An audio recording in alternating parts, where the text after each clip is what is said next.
Are you considering buying a home and are wondering all about the terms that are used? Who's an agent? What's escrow? Who's a loan officer? How does everyone work together and how do they help you? Well, stay tuned as we go over some real estate vocabulary.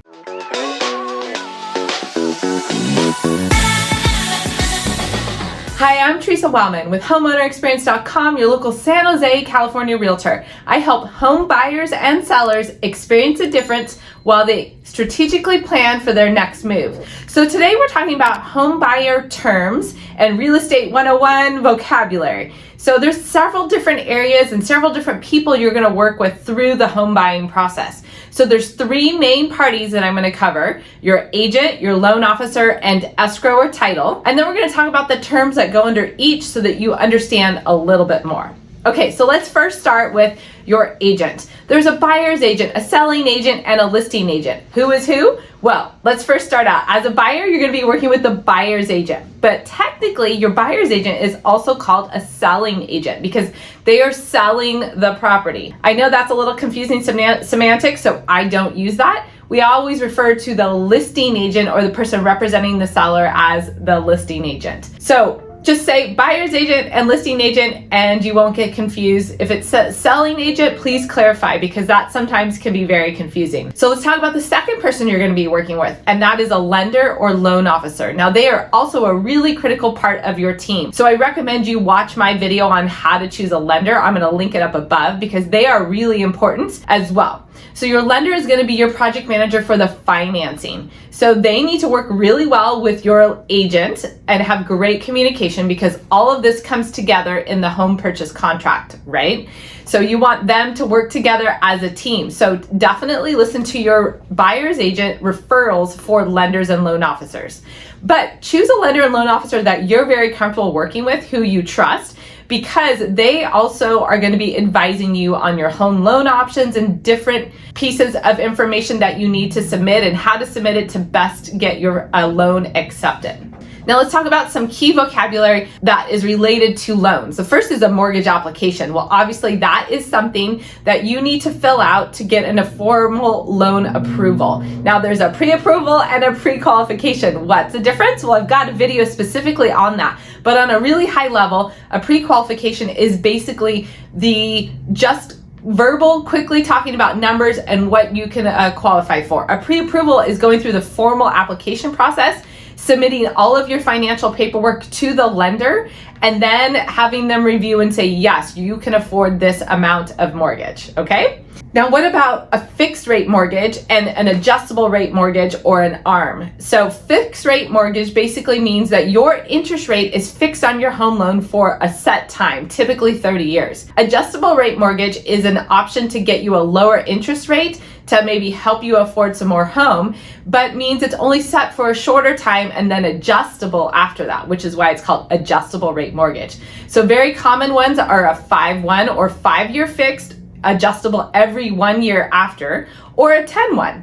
So keep those in mind when you're looking at loan products. When the interest rates are really low like they are today in the 3% or lower, ARM products, not really to your advantage. Probably good to lock in that really low 30-year rate. Now, what about closing costs and cash to close, down payment? What's the difference? First, down payment is the amount that you're going to put down for the property. 10%, 20%, that's your down payment.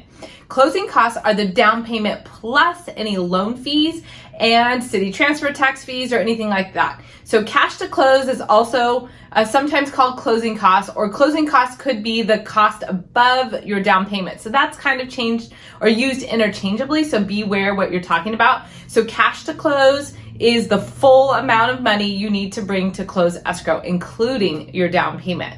So now let's go into the third party that you're going to interact with, and that is escrow or title. Now, escrow and title can be used interchangeably again. Sorry, this vocabulary does get a little confusing. But basically, escrow is a third-party company, like intermediary, that is bringing together the buyer and the seller to make sure that the financial and terms of the contract are followed. So they're going to make sure the buyer gets their earnest money deposit in. They're going to make sure the seller fills out all the proper paperwork to clear title. They're going to then transfer all of that and disperse the funds at the end to make sure that the title can be transferred into the new name. So that's why escrow and title is sometimes confused, because it's one company, and lots of times title will then be the same company that is working on the ownership of the property and transferring it into the new name. So ask your agent if you have more questions about that, because I know it can get confusing. So lastly, let's go into a couple other terms related to the contract. The first is going to be contract, RPA, residential purchase agreement, offer, and all of those again are used somewhat interchangeably. I want you to download my home buyer's guide to have a reference list for these to look at as you're starting to learn these terms.